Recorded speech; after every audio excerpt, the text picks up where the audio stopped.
Lens के बारे में, जो कि बहुत ही इंपॉर्टेंट टॉपिक है, क्योंकि लेंस की जरूरत हर आदमी को पड़ती है आजकल। मोस्टली कितनी 50% जो हमारी आबादी है उसको क्या चश्मे लगे हुए हैं, और सबको पता होना चाहिए लेंस के बारे में, ठीक है।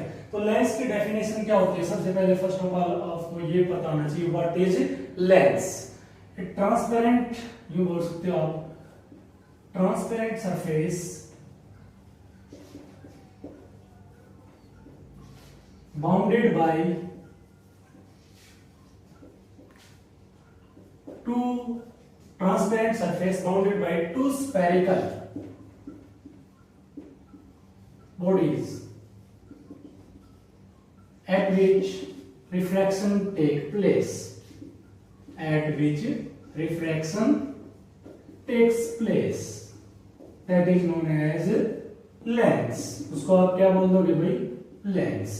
अब लेंस कितने टाइप के होते हैं, देखो मोस्टली जो आप जॉब वगैरह के एग्जाम देते हो वहां पर तो आपके दो ही लेंस का जिक्र होता है। कौन कौन से होते हैं वो, एक तो होता है कन्वेक्स लेंस और दूसरा होता है कनकेव लेंस। कन्वेक्स और दूसरा क्या होता है, कनकेव लेंस। क्या फर्क होता है भाई कन्वेक्स और कनकेव के अंदर? जो कन्वेक्स होता है उसकी शेप आपकी ऐसी होगी भाई, और कनकेव की शेप कैसी होती है, ये होगी भाई। अगर अब आपसे कोई पूछने लग जाए कि डिफरेंस क्या क्या होगा कन्वेक्स और कनकेव के अंदर, जो कन्वेक्स होता है इसका दूसरा नाम आप कन्वर्जिंग लेंस भी बोल सकते हो। क्या बोलोगे, कन्वर्जिंग लेंस।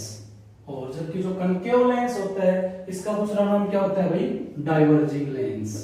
क्या होता है, डाइवर्जिंग लेंस। अब देखिए भाई, जो ये वाला है आपका कन्वेक्स लेंस, ये होता है थिक। कहां पर, ये मिड पर, थिक एट मिड पॉइंट्स। और थिन कहां पर होता है, ये एट कॉर्नर्स या एजेस पे, ये क्या आपका थिन, थिन एट एजेस।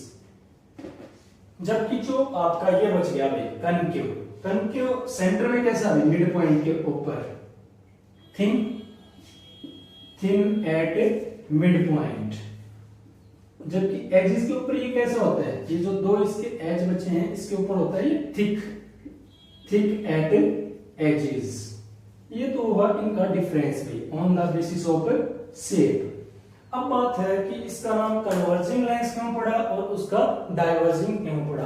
जो कन्वर्जिंग लेंस होता है उसका काम क्या होता है, लाइट को कन्वर्ज करना, कि एक पॉइंट पर लाइट को मिला देगा, कन्वर्ज कर देगा। और कनकेव का क्या होता है कि ये लाइट रेज को स्प्रेड करता है, फैलाता है भाई, ठीक है, जो उनको बिखेर देता है। कुछ एक टाइप और होते हैं जो आपके एग्जाम में तो नहीं आते, लेकिन जो +1 +2 के अंदर साइंस लेते हैं उन बच्चों के काम आ जाते हैं। वो क्या क्या है, ये देखिए भाई, अगर कोई ऐसा मिल गया, इसका नाम क्या होगा, प्लेनो कन्वेक्स। इसका नाम क्या होता है, प्लेनो कन्वेक्स। और एक और होता है जिसको आप क्या बोल सकते हो, प्लेनो कन्वेक्स हो गया, एक प्लेनो कनकेव भी बोल सकते हो आप, प्लेनो कनकेव। नाम कैसे रखोगे प्लेनो कनकेव का, देखिए जैसे ये हो गया और ये हो गया, इसको मिला दोगे, इसका नाम क्या हो जाएगा, प्लेनो कनकेव। अब हम यूज करेंगे टर्मिनोलॉजी कि क्या क्या टर्म्स यूज होती हैं आपकी लेंस के अंदर। देखो जैसे कि ये आपका लेंस था भाई, इसमें दो स्फेरिकल सरफेस लिए गए हैं। पहले हम इसे बनाते हैं, मान लो कोई ऐसा स्फीयर रहा होगा जिसके अंदर से ये कट किया, जिसको आपने C1 स्फीयर बोल दिया है, और ऐसे कोई दूसरा स्फीयर रहा होगा भाई, इनमें से कट करके निकाले गए हैं, इसको आप नंबर 2 बोल लो भाई।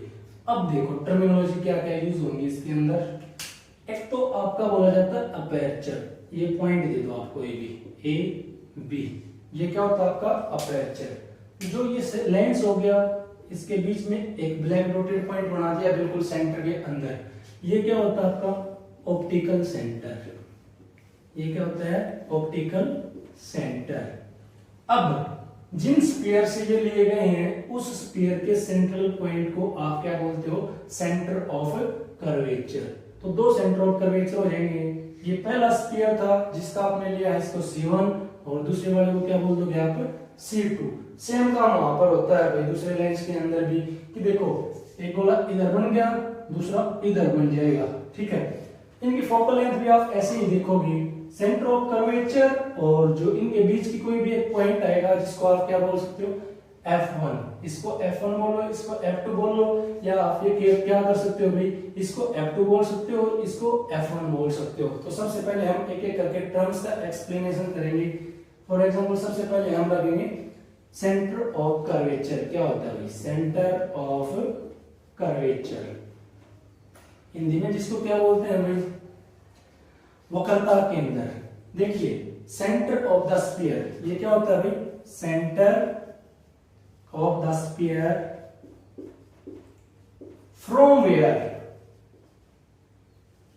lens is taken, from where lens is taken, that is known as center of curvature, COC।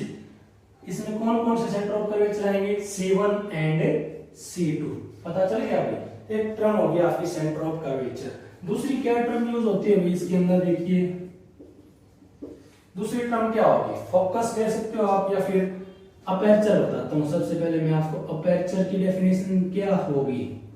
ये क्या होता है diameter of refracting surface.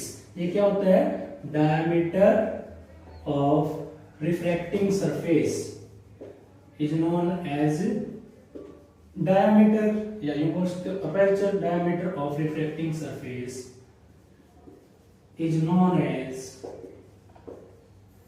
aperture। क्या बोल दिया आपने इसको aperture। और इसके अलावा क्या होता है ऑप्टिकल सेंटर। क्या होता है optical centre.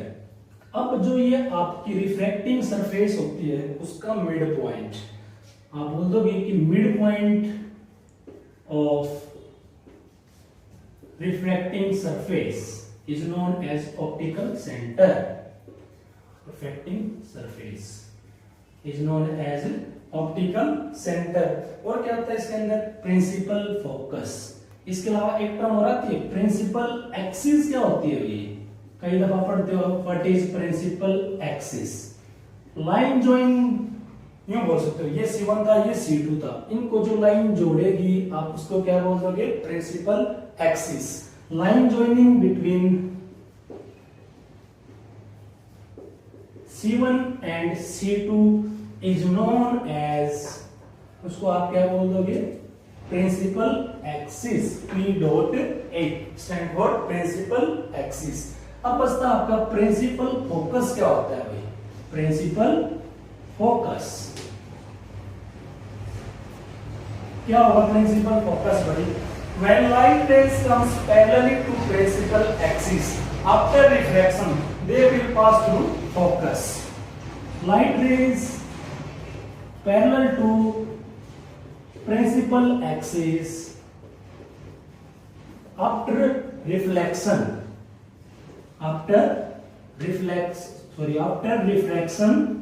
they will pass through, कहां से गुजर जाएंगे वे principal focus, they will pass through PF। PF का मतलब क्या है principal focus. Is that clear. और फोकल लेंथ क्या होती है वो आप देख लीजिए। फोकल लेंथ ये हो जाएगी आपकी distance between O and F is known as focal length.